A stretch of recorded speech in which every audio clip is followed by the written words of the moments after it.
L'UNIM, l'Union nationale pour les intérêts de la médecine. Association indépendante, l'UNIM défend les intérêts des professionnels de la santé depuis plus de 40 ans et leur propose les meilleures conditions d'assurance professionnelle et privée à des tarifs privilégiés négociés avec son partenaire Allianz. Sa particularité, son conseil d'administration composé exclusivement de professionnels de la santé. Adhérer à l'UNIM, c'est bénéficier d'une offre conçue par des professionnels de la santé, pour des professionnels de la santé, avec des garanties spécifiques et exclusivement adaptées à leurs besoins. Prévoyance, complémentaire santé, assurance de prêt ou encore protection de l'exercice en groupe. Les adhérents de l'UNIM bénéficient également d'un bouquet de services innovants, parmi lesquels une garantie d'assistance et de services très complète, ainsi qu'une protection juridique vie privée, vie professionnelle.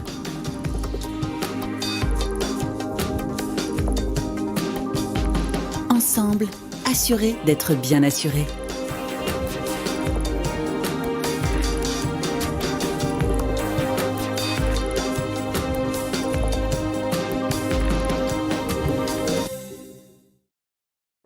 Bonsoir à tous, nous sommes ravis de vous retrouver pour ce nouveau numéro des Mardis de la Santé UNIM organisé par Medscore, l'Observatoire des tendances santé-sport, toujours avec le soutien de notre partenaire, l'Union nationale des intérêts pour la médecine. Alors, nous allons parler sur le plateau de Medscore ce soir des troubles musculo-squelettiques, les TMS, qui font souffrir de nombreux travailleurs dans des professions variées et sont beaucoup incriminés dans les arrêts de travail au sein des entreprises. Alors, cette réalité ouvre-t-elle la porte des entreprises au kiné afin de pallier la plaie qui est l'absentéisme? Et nous allons en parler tout de suite avec en plateau à mes côtés Julien Alexandre. Bonsoir. Bonsoir. Donc vous êtes masseur-kinésithérapeute à Saint-Imier dans l'Isère, mais avant tout formateur coach et préventeur en entreprise. Également créateur d'une solution d'auto-étirement avec un matériel nommé PhysioStretch, dont vous donnerez tous les secrets dans quelques instants. Fondateur de la société éponyme en 2010, donc avec des fabricants étirements. Et vous intervenez chez Ageska, dont nous donnerons la parole à sa dirigeante très vite. À vos côtés et au mien également, Pierre-Yves Vailly. Oui. Vous êtes kiné-ostéo à Villeurbanne. Vous vous occupez de sportifs de haut niveau. D'ailleurs, vous vous êtes occupé de votre voisin d'en face, Frédéric Huguetto, lorsqu'il était en équipe de France d'aviron. Actuellement, de Caroline Garcia dans le tennis. Non, pas actuellement. Pas actuellement. J'ai fait son premier parcours. Elle a choisi une autre voie très vite. Mais j'ai fait la première partie.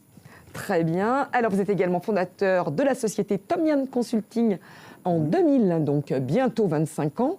Vous intervenez en entreprise une fois par semaine. Vous travaillez avec des grands groupes comme Vinci Construction, Boehringer Ingelheim, qui est l'ex-Mérial, Materne, Biomérieux.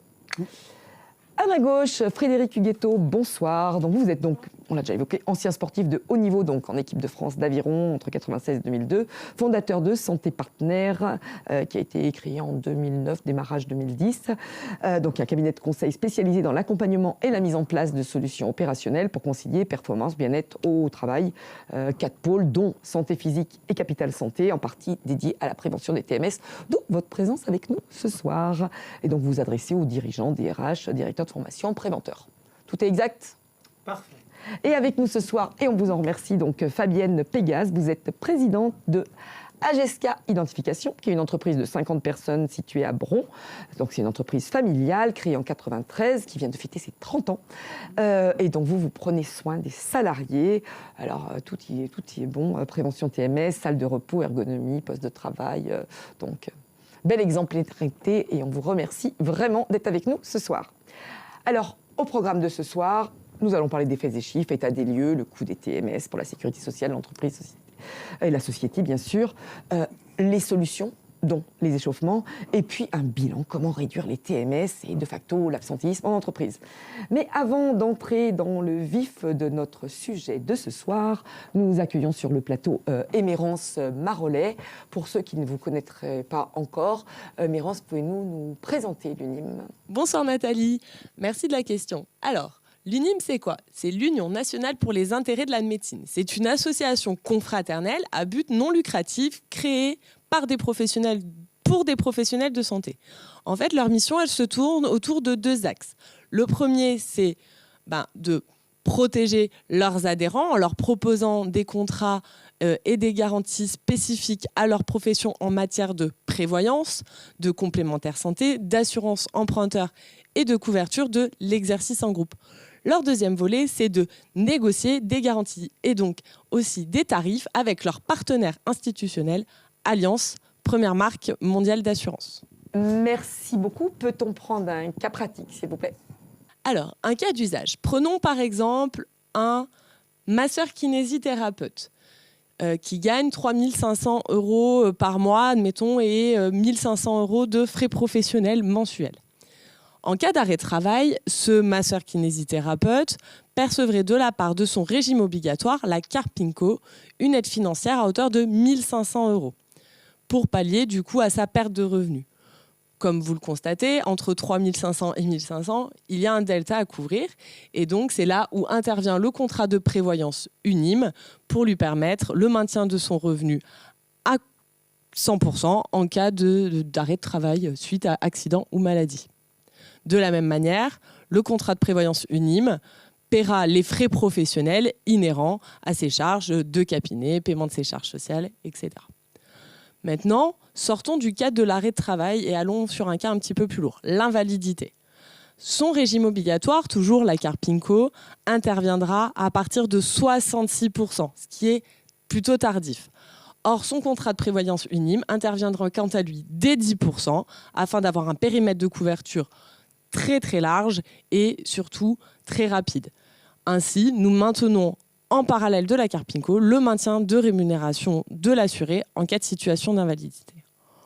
Enfin, et c'est le cas le plus grave, en cas de disparition, de décès, comment ça se passe pour la famille, bien sûr, le conjoint, les enfants?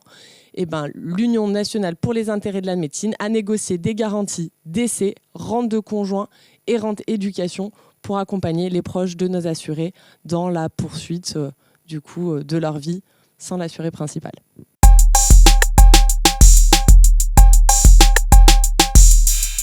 Quelle solution focus sur les échauffements? Alors, les échauffements seraient-ils la solution ou au moins une partie de la solution? Alors, dans cette partie, on va rappeler les principes physiologiques des échauffements et de leurs intérêts dans le sport. Quels bénéfices possibles des échauffements en entreprise et l'efficacité est-elle démontrée? Et quel rôle du kiné pour sa mise en place et comment va-t-il se distinguer du coach sportif? Et je vais m'adresser à vous, Pierre-Yves Vailly.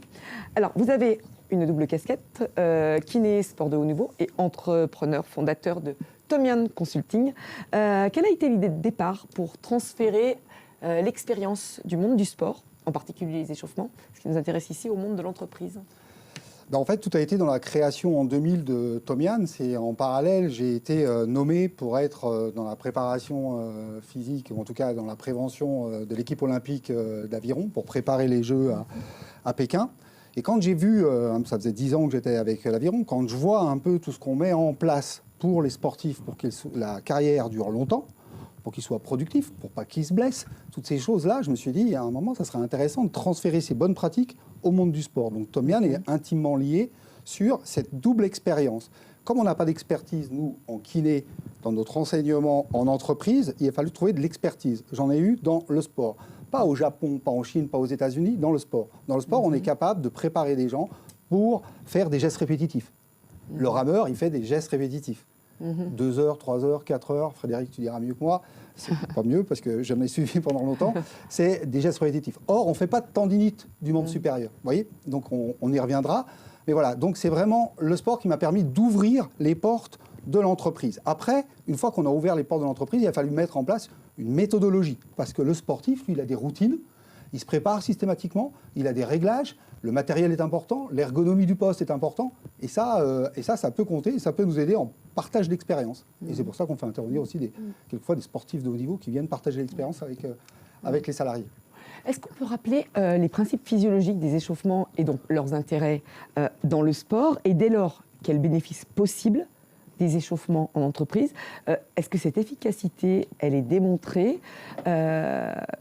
On a repéré dans le vocabulaire sportif versus entreprise, on parle de tendinite versus TMS, d'entorse versus accident du travail. Comment finalement on passe d'un monde L'échauffement, on a la définition dans le mot, c'est monter en température. Vous montez en température, vos muscles, vos tendons, le liquide des articulations, la répartition de cette huile des articulations va se répartir. Bref, vous êtes armé pour encaisser les sollicitations biomécaniques, qu'elles soient dans le sport comme dans le monde du travail. Moi, je ne fais pas de différence. À un certain niveau, je ne fais pas de différence. J'en ai fait, on le verra tout à l'heure.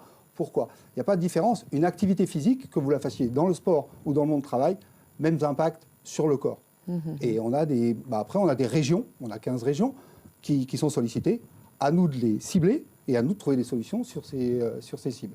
Comme on est dans notre partie solution, est-ce que vous pouvez nous expliquer, préciser alors, la méthode 3P et en particulier l'outil que vous avez développé et même breveté, si mes informations sont bonnes, pour visualiser les TMS, si j'ai bien compris, sur une silhouette, avec un principe de réservoir, une symbolisation des activités et du coup un outil qui permet de s'auto-diagnostiquer et on est très curieux d'en savoir plus. Sur la méthode 3P. La méthode 3P, on a fait ça, c'est de la préparation physique professionnelle, les 3P. Et je voulais démarquer au niveau vocabulaire, échauffement pour le monde du sport, même s'il y a des similitudes, et préparation physique professionnelle. Il y a 20 ans, plus de 20 ans, maintenant 25 ans, quand on est arrivé sur le marché de la prévention, pas qu'on nous fermait la porte. Aujourd'hui, tout le monde en parle. Mais il y a 25 ans, on nous prenait pour d'autres personnes. Véronique et Davina, on n'est pas des Chinois, on n'est pas non plus aux Jeux Olympiques. On a eu ces réflexions-là. Aujourd'hui, c'est rentré un petit peu dans les mœurs, ce temps de préparation. Donc on a mis la préparation physique professionnelle. Elle se base sur un diagnostic, c'est-à-dire qu'on va sur le terrain et on analyse. On fait la même chose dans le sport. On va sur le terrain, on voit quelles articulations sont sollicitées. Et puis ensuite, elle passe par la formation. Il faut que les gens comprennent comment ça fonctionne. Si on les oblige sans capitaliser sur leur compréhension, ils vont appliquer une méthode. Alors, ils vont l'appliquer au début.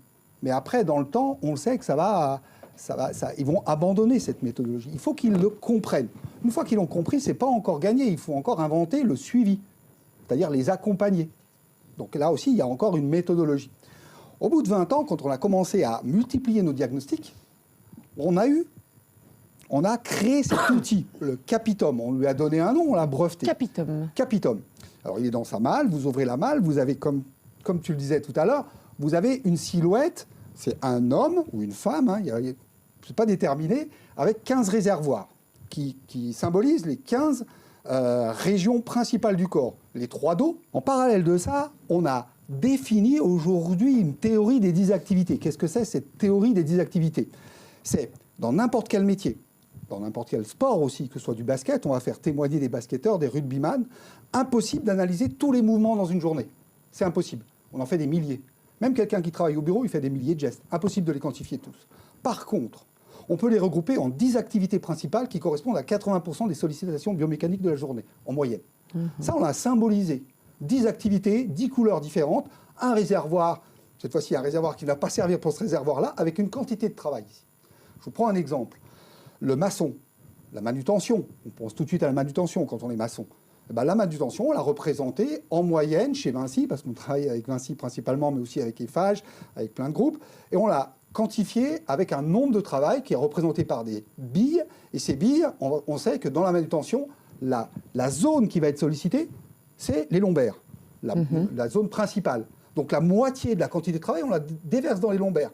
On le fait avec le stagiaire, on le fait avec le maçon. Il voit qu'au bout d'une journée, il va remplir à moitié son réservoir. Les autres billes, qu'est-ce qu'ils font? Et là, c'est eux qui nous le disent. Ah bah oui, mais moi, je me plie. Je me plie, c'est les genoux, c'est les hanches. On remplit les genoux, les hanches. Il n'est pas seulement manutentionnaire, il va faire du coffrage. Quand il coffre, membre inférieur, on lui donne sa quantité de travail et il remplit membre inférieur. Quand on a fini les 10 activités, on a fini le diagnostic ou l'autodiagnostic et on voit que, je ne sais pas, le dos, le réservoir du dos, il est complètement rempli. Donc la question qui vous brûle les lèvres, c'est qu'est-ce qu'on fait pour purger les réservoirs? Alors on a plein de scénarios, parce que quand on a mal, c'est le réservoir qui déborde, la goutte qui fait déborder le vase. Et ça, les gens, ils le comprennent, ils le voient. Et quelquefois, quand vous faites déborder le premier réservoir, notamment des lombaires, ça se déverse dans les hanches. Et là, un phénomène très compliqué à faire comprendre aux gens, c'est la compensation. Et là, ils le voient tout de suite, la compensation. Aujourd'hui, quand vous avez un dos thoracique, le deuxième dos qui est un peu fixé, automatiquement, on a des adaptations, des compensations au niveau du membre supérieur. Donc là, la personne, elle le voit, elle le touche, elle le visualise. Donc quand on arrive sur la solution, parce que comment on vidange ces réservoirs, c'est ça le fondamental. L'ergonomie, entre parenthèses, ne vidange pas les réservoirs. L'ergonomie, elle diminue la quantité de travail. La seule chose qui vidange les réservoirs, c'est l'humain qui les utilise quand il a compris, et c'est les exercices qu'on va lui proposer qui vont permettre de vidanger les réservoirs. Et je dirais même plus, quand vous le travaillez tous les matins, vous allez augmenter votre souplesse. C'est quoi augmenter la souplesse? Augmenter le volume de réservoir. Ce n'est pas pour faire plus de travail, mais c'est pour éviter de se faire mal au dos. Et ça c'est fondamental pour nous. Et on travaille sur on peut faire l'ergonomie, on peut faire l'infiltration. Un réservoir qui déborde, qu'est-ce qu'il fait, le radiologue? Il met un capuchon, mais il ne vidange pas le réservoir. La personne, quand elle comprend ça, et du coup, derrière, on lui dit, toi, tu as les clés, et maintenant, je vais te donner les clés.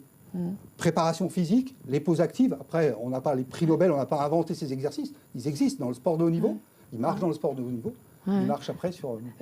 Justement, vous m'avez coupé là. Merci beaucoup. Fabienne, est-ce que vous pouvez nous expliquer un petit peu les approches, les solutions qui ont été mises en place dans votre entreprise? À la fois intervention humaine, kiné, on l'a vu, mais aussi salle de repos, table d'étirement, lunettes de luminothérapie, exosquelette. Alors comment vous sont venues toutes ces idées? Faites-nous un peu un résumé, toute votre démarche, c'est assez impressionnant.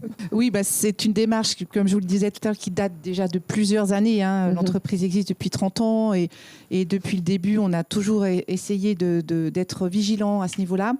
On a donc, nous, principalement des techniciens qui sont sur le terrain chez nos clients et donc pour lesquels on a rapidement acheté du matériel d'aide au levage pour porter donc avec des exosquelettes. Alors ça, c'est le dernier achat que nous avons testé, que nous sommes en train de tester. Parce qu'on en avait tellement entendu parler qu'on s'est dit, on est allé au salon Préventica avec mon directeur et on a vu des démonstrations et on s'est dit, pourquoi pas essayer. Donc ça, c'est en test en ce moment.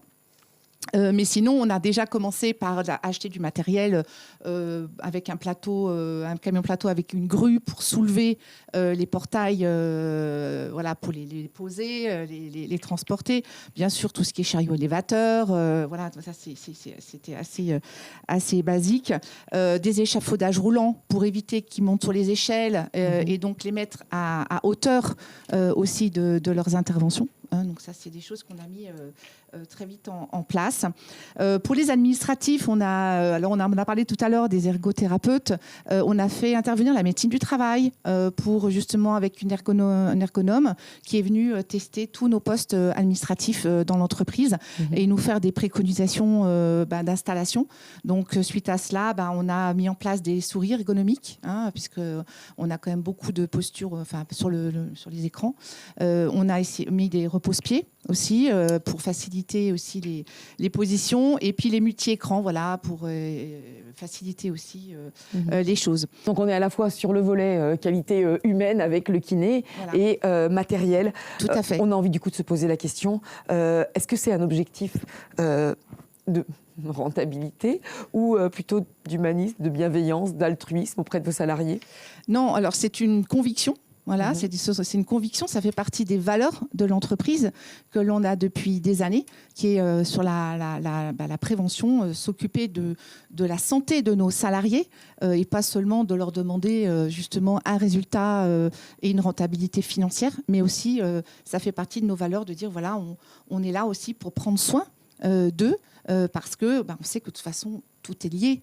On en a déjà plus ou moins parlé et c'est vrai que c'est vraiment, on a parlé beaucoup de l'hygiène de vie avec Julien aussi, l'alimentation, il y a tellement de choses qui rentrent en compte dans ça. On a mis en place une machine à eau avec dynamisée, pour les sensibiliser aussi et c'est très large finalement, c'est pas seulement que la partie geste et posture.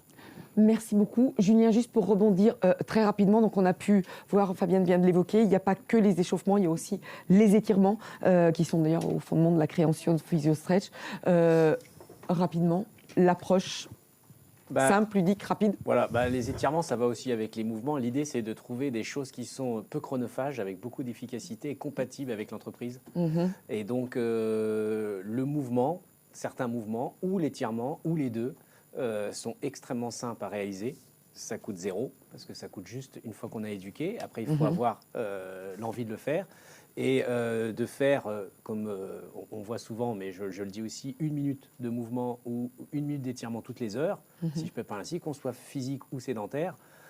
C'est une des meilleures manières de compenser et d'équilibrer les billes. Voilà, parce que ceux qui ont mal au dos, ils le savent aussi. Et donc, ils ont appris un mouvement compensatoire. J'appelle ça des mouvements compensatoires qui peuvent compenser le mal de dos. Ça peut être un mouvement, ça peut être un étirement.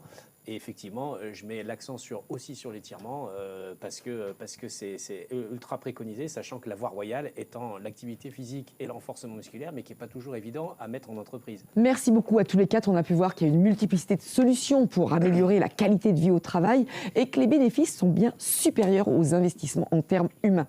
Alors, on a déjà parlé dans les 2 précédents épisodes de la série TMS et kiné en entreprise du coût pour la société, de l'absentéisme lié au TMS, des échauffements comme solution ou en partie de solution au problème. Et voyons plus large, c'est notre 3e volet. On en parle juste après le message vidéo de notre partenaire l'UNIM. À tout de suite.